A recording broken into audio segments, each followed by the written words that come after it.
ஊழல்ல வந்து டெல்லியில் எடுத்த நடவடிக்கை ஏன் தமிழகத்தில் இல்லை? தமிழக முதல்வர் அதை என் தம்பி அண்ணாமலைகிட்ட கேளுங்க. இல்லை திமுகவும் பாஜகவும் ஏதாவது இணக்கமான இல்லை மறைமுகமான எது கருத்து? இல்லை கள்ள உறவு இல்லை சொல்லுவாங்க, இணக்கங்கள் நல்ல உறவே இருக்குது, ரொம்ப நல்ல உறவே இருக்குது.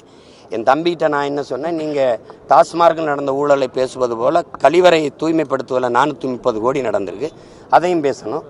மக்களுக்கு விநியோகிக்கிற ரேஷன் அரிசி குடும்ப நியாய விலை கடையில் பகிர்கிற அந்த அரிசி ஏற்றி இறக்குனது, அரிசி மூட்டையை ஏற்றி இறக்குனதில் 950 கோடி இழப்புன்றாங்க. நீங்கள் மூடையை ஏற்றி இறக்கும்போது 980 கோடி இழப்பவர், 1000 கோடி இழப்பவர் அளவுக்கு மூட்டையை ஏற்றி இறக்குவீங்களா? அவ்வளவு சிந்துவீங்களா? மூட்டையில் கட்டி ஏற்றினீங்களா, கைகிட்ட எழுதி கொண்டு இறக்குனீங்களா? எப்படி ஏற்றுனீங்க? இதையெல்லாம் எப்படி நீங்கள் சைத்துக்கிறீங்க?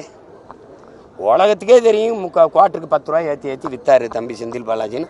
10 ரூபா பாலாஜின்னு சொன்னதே உங்களுக்கு தெரியும். அப்போ அந்த காசெல்லாம் யாருக்கு? அம்மையார் ஜெயலலிதா இருக்கும்போது 12 மணிலேருந்து இரவு 10 மணிக்குள்ளே கடையை மூடணும்னு கொண்டு வந்தாங்க. மதியம் 12 மணிக்கு திறந்து நண்பகலில் 10 மணி. ஆனால் இப்போ விடிய கடைகள் திறந்து ஓடுதா இல்லையா? அப்போ இதெல்லாம் என்ன? டெல்லியில் 150 கோடி தானே ஊழல் குற்றச்சாட்டு அரவிந்த் கெஜ்ரிவால், நடவடிக்கை எடுத்தில்ல உடனே.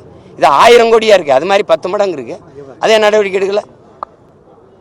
இப்போ நான் போராடுறேன்னா இப்போ எனக்கு வலிமை இல்லை, என் தம்பியும் மீனவருக்காக போராடுறேன்னு சொன்னால் எப்படி சொல்லுங்கள்? நீங்கள் எப்படி சொல்லுங்கள்? அவரும் நானும் போராடுறேன் மீனவருக்கான்னு சொன்னால் நல்லா இல்லைல்ல?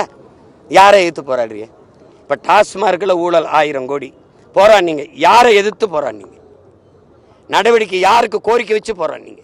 நடவடிக்கை எடுன்னு இப்போ நான் சொல்கிறேன், எங்கள் ஐயா மோடி போகிறாங்க, நாட்டின் பிரதம அமைச்சர், தயவு செய்து எங்கள் மீனவ மக்களின் வாழ்வினை பாதுகாக்க பேசுங்க அப்படின்னு ஒரு கோரிக்கை. தயவு செய்து நடவடிக்கை எடுங்க. இந்த ஊழலில் ஈடுபட்டது யார்? 1000 கோடி தானால் 1,00,000 கோடியா, எத்தனை 1000 கோடி என்னன்னு பாருங்க அப்படின்னு. சாராயம் விற்கிறதே குற்றம்னு நினைக்கிறோம், அதில் 1000 கோடி ஊழல்னா அதை எப்படி சகித்துக்கிறது அப்படின்னு நம்ம கேட்குறோம். அந்த முறையிட்ட யாருக்கு வைக்கிறாங்க? பாரதிய ஜனதா கட்சியில் இருக்கிற தலைவர்கள் யாருக்கு வச்சு போராடுறாங்க? சரி போராடினாங்க, அவங்கள எதுக்கு கைது பண்ணி கொண்டு அடைக்கணும்? போராடிட்டா விட்டால் மாலையில் கலைஞ்சு போயிட போகிறாங்க. இது ஏன்னா நாடக ஆசிரியர் தான் இதுக்கு, நாடக ஆசிரியர் முதலமைச்சரானார், இப்போ அவர் மகன் முதலமைச்சராக இருக்கார். அப்போ அதே நாடகம் தொடர்ந்து அரங்கேறிக்கிட்டு இருக்குது, அவ்வளோ அதை சைத்துக்க வேண்டியதான், வேற என்ன? பிளே ஸ்டோர் மற்றும் ஆப் ஸ்டோரில் இருந்து பாலிமர் செயலியை QR கோடு மூலம் பதிவிறக்கம் செய்யுங்கள். செய்திகளை உடனுக்குடன் பெறுங்கள்.